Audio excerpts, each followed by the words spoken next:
শুরুতেই জানিয়ে দিব কুয়েতের আন্তর্জাতিক বিমানবন্দরে ইরানি হামলা, ভয়াবহ আগুন। জানিয়ে দিব এবার ইয়েমেন থেকে তৃতীয়বারের মতো ব্যালিস্টিক ক্ষেপণাস্ত্র হামলা ইসরায়েলে। এরপর জানিয়ে দিব আরও শতাধিক ক্ষেপণাস্ত্র, ড্রোন ও 200 রকেট ছুড়েছে ইরান। আরও জানিয়ে দিব আরব আমিরাতের ড্রোন হামলায় বাংলাদেশি নিহত। জানিয়ে দিব গুগল, মেটা, অ্যাপল, টেসলা সহ বিভিন্ন মার্কিন প্রতিষ্ঠানে হামলার হুমকি ইরানের। এবং সর্বশেষ জানিয়ে দিব ন্যাটোতে ক্ষুব্ধ যুক্তরাষ্ট্র, যুদ্ধ শেষ হলেই পদক্ষেপ। দর্শক, বিস্তারিত জানাবো ভিডিওতে, তবে তার আগে সর্বশেষ আন্তর্জাতিক সংবাদ পেতে আমাদের চ্যানেলটি সাবস্ক্রাইব করে রাখুন আর জানিয়ে দিন আমাদের ভিডিওগুলো কে কোথা থেকে দেখছেন। এতক্ষণ শুনছিলেন সংবাদ শিরোনাম, এবার বিস্তারিত। কুয়েতের আন্তর্জাতিক বিমানবন্দরে ড্রোন হামলা চালিয়েছে ইরানি বাহিনী। এর ফলে বিমানবন্দরে ভয়াবহ অগ্নিকাণ্ডের ঘটনা ঘটেছে। বুধবার 1 এপ্রিল দেশটির বেসামরিক বিমান চলাচল কর্তৃপক্ষ এই তথ্য জানিয়েছে। খবর বিবিসি ও সিএনএনের। কুয়েতের সংবাদ সংস্থা কুনা বলছে, বিমানবন্দরের জ্বালানি ট্যাঙ্কে হামলার কারণে ব্যাপক ক্ষয়ক্ষতি হয়েছে, তবে এখন পর্যন্ত কোনো হতাহতের খবর পাওয়া যায়নি।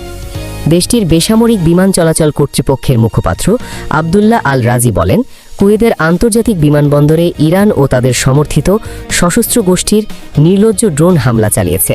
তিনি বলেছেন, জরুরি পরিষেবার কর্মীরা বর্তমানে ঘটনাস্থলে আছেন। হামলায় অবকাঠামোগত ক্ষয়ক্ষতি হয়েছে, তবে কোনো মানুষ আহত হননি। ইরানের কিছুই অবশিষ্ট নেই। পুনর্গঠনের সময় লাগবে 15 থেকে 20 বছর। গত 28 ফেব্রুয়ারি ইরানে অতর্কিত হামলা শুরু করে ইসরায়েল যুক্তরাষ্ট্র। এরপর থেকে টানা 33 দিন ধরে এই যুদ্ধ চলছে। ইসরায়েল যুক্তরাষ্ট্রের হামলার পাশাপাশি ইরানও পাল্টা হামলা চালিয়ে যাচ্ছে। ইসরায়েলে হামলার পাশাপাশি ইরান মধ্যপ্রাচ্যের বিভিন্ন দেশে মার্কিন ঘাঁটি ও তাদের অবকাঠামো লক্ষ্য করে হামলা চালাচ্ছে ইরানি বাহিনী। ইয়েমেনের হুতি বিদ্রোহীরা আজ বুধবার সকালে দক্ষিণ ইসরায়েলে ক্ষেপণাস্ত্র হামলা চালানোর দায় স্বীকার করেছেন। ইরান ও হিজবুল্লাহর সঙ্গে সমন্বয় করে এ অভিযান চালানো হয়েছে বলে দাবি করেছেন তারা।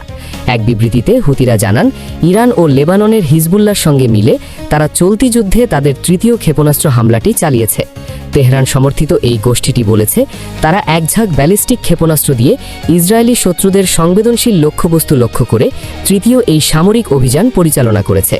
লেবানন, ইরান, ইরাক ও দখলকৃত পশ্চিম তীর ও গাজায় ইসরায়েলি হামলা অব্যাহত থাকলে পরিস্থিতি আরও ভয়াবহ করে তোলার হুমকি দিয়েছে গোষ্ঠীটি।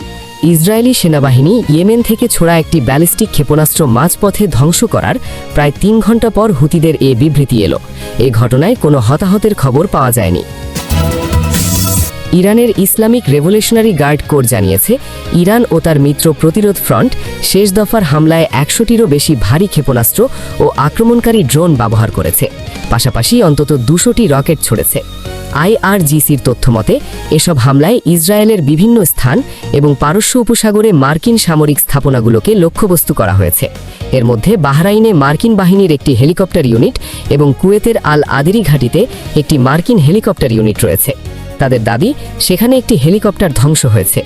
ইরানের সম্প্রচার মাধ্যম IRIB-তে প্রকাশিত একটি বিবৃতিতে আইআরজিসি জানায়, এ ধরনের হামলা পূর্ণ তীব্রতা ও শক্তি নিয়ে অব্যাহত থাকবে।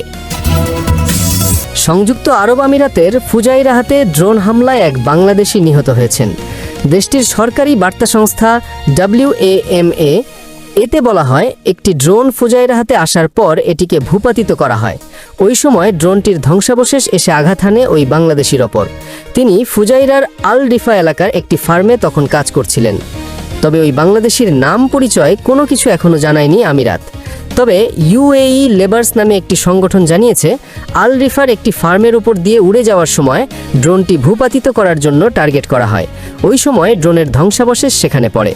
সংগঠনটি আরও বলেছে, আমিরাতের আকাশ প্রতিরক্ষা ব্যবস্থা সফলভাবে ড্রোনটি ধ্বংস করেছে, কিন্তু এটির ধ্বংসাবশেষ পড়ে এই প্রাণহানির ঘটনা ঘটে। কর্তৃপক্ষের ভাষ্যমতে বুধবার সকালে আল রিফা এলাকায় ঘটনাটি ঘটেছে। মধ্যপ্রাচ্যে চলা যুদ্ধ এক চরম ও বিপজ্জনক পর্যায়ে পৌঁছেছে।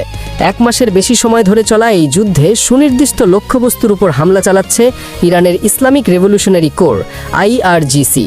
গতকাল মঙ্গলবার মধ্যপ্রাচ্যের বিভিন্ন দেশে থাকা মার্কিন প্রযুক্তি প্রতিষ্ঠান গুগল, মেটা, অ্যাপল সহ 18টির বেশি প্রযুক্তি প্রতিষ্ঠানের কার্যালয়ে হামলার হুমকি দিয়েছে শক্তিশালী সামরিক বাহিনীটি।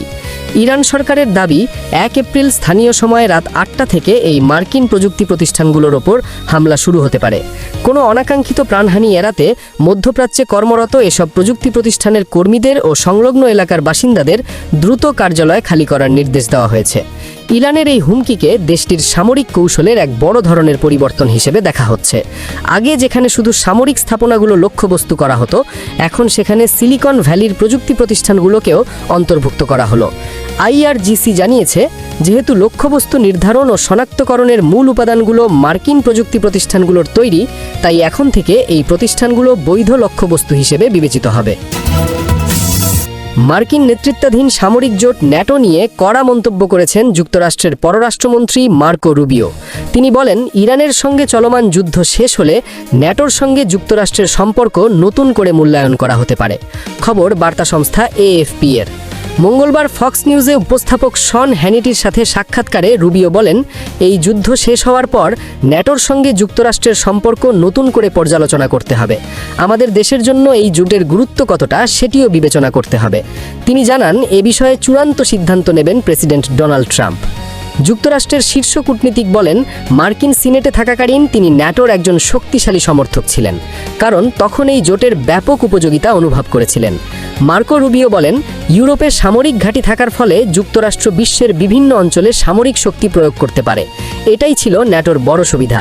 তবে তিনি সতর্ক করেন, যদি এখন এমন পরিস্থিতি তৈরি হয় যে ন্যাটোর কারণে আমরা সেই ঘাঁটিগুলো নিজেদের স্বার্থ রক্ষায়ও ব্যবহার করতে পারছি না, তাহলে এটি একপাক্ষিক জোটে পরিণত হবে। যুক্তরাষ্ট্র ন্যাটো সদস্য দেশগুলোকে ইরানের বিরুদ্ধে সরাসরি বিমান হামলায় অংশ নিতে বলছে না উল্লেখ করে মার্কো রুবিও বলেন, যখন যুক্তরাষ্ট্র তাদের ঘাঁটি ব্যবহারের প্রয়োজন হলো, তখন ন্যাটোভুক্ত দেশগুলো না বলেছে।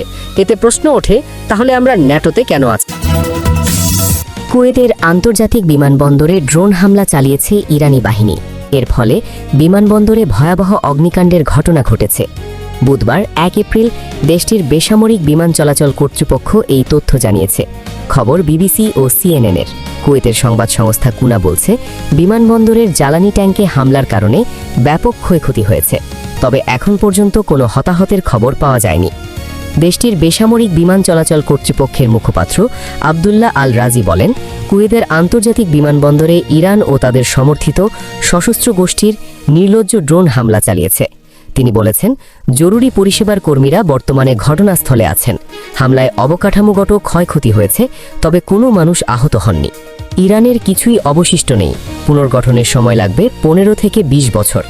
গত 28 ফেব্রুয়ারি ইরানে অতর্কিত হামলা শুরু করে ইসরায়েল যুক্তরাষ্ট্র। এরপর থেকে টানা 33 দিন ধরে এই যুদ্ধ চলছে। ইসরায়েল যুক্তরাষ্ট্রের হামলার পাশাপাশি ইরানও পাল্টা হামলা চালিয়ে যাচ্ছে। ইসরায়েলে হামলার পাশাপাশি ইরান মধ্যপ্রাচ্যের বিভিন্ন দেশে মার্কিন ঘাঁটি ও তাদের অবকাঠামো লক্ষ্য করে হামলা চালাচ্ছে ইরানি বাহিনী।